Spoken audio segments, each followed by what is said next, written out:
Si de nombreux progrès ont été réalisés en Afrique pour lutter contre la malnutrition sous toutes ses formes, le rapport mondial de 2023 sur la nutrition indique que le taux de malnutrition en Afrique reste préoccupant. Des données indiquent que plus de 61 millions d'individus souffrent de complications liées à la malnutrition. Ainsi, 30,7% d'enfants de moins de 5 ans souffrent d'un retard de croissance en Afrique et plus de 40% des femmes en âge de procréer sont atteintes d'anémie. Dans la région africaine de l'Organisation mondiale de la santé, OMS, 7,3 millions d'enfants ont souffert d'émaciation en 2019, principalement dans la Corne de l'Afrique et les pays du Sahel. Une situation d'insécurité alimentaire aggravée par le changement climatique et les conflits pour laquelle les experts souhaitent de plus en plus d'investissements pour garantir l'autosuffisance alimentaire.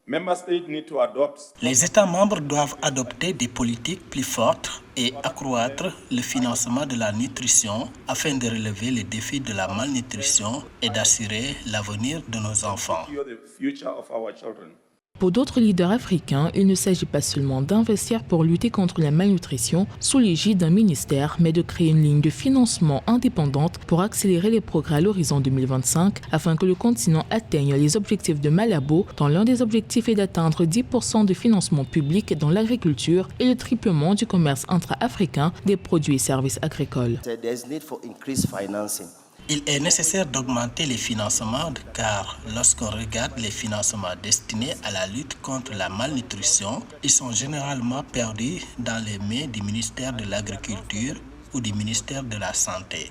Une fois que c'est le cas, le problème est que lorsqu'il y a d'autres priorités urgentes comme les vaccins ou les médicaments, les fonds destinés à la nutrition sont automatiquement transférés à ces urgences. Ce que nous avons fait, c'est appeler le ministère des Finances et tous les autres ministères à créer une ligne budgétaire spécifique. Pour la première fois dans l'histoire de la Sierra Leone, nous disposons d'une ligne budgétaire spécifiquement consacrée à la nutrition. We have a budget line that is on nutrition, specifically on nutrition.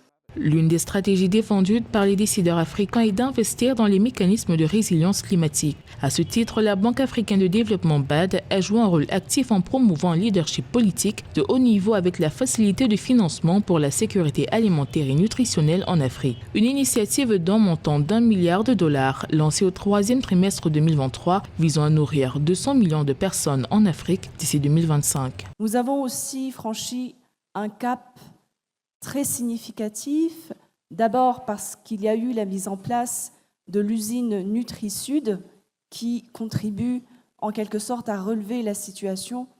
L'usine Nutri-Sud, c'est une usine qui produit des compléments alimentaires. Grâce à la mise en place de cette usine, on a constaté une hausse de 30% du taux de scolarisation des enfants. L'une des autres pistes de solutions que les gouvernements africains souhaitent explorer pour lutter contre la malnutrition aujourd'hui est la recherche et l'innovation. À terme, l'objectif est de pouvoir produire des semences améliorées capables de faire face au choc climatique.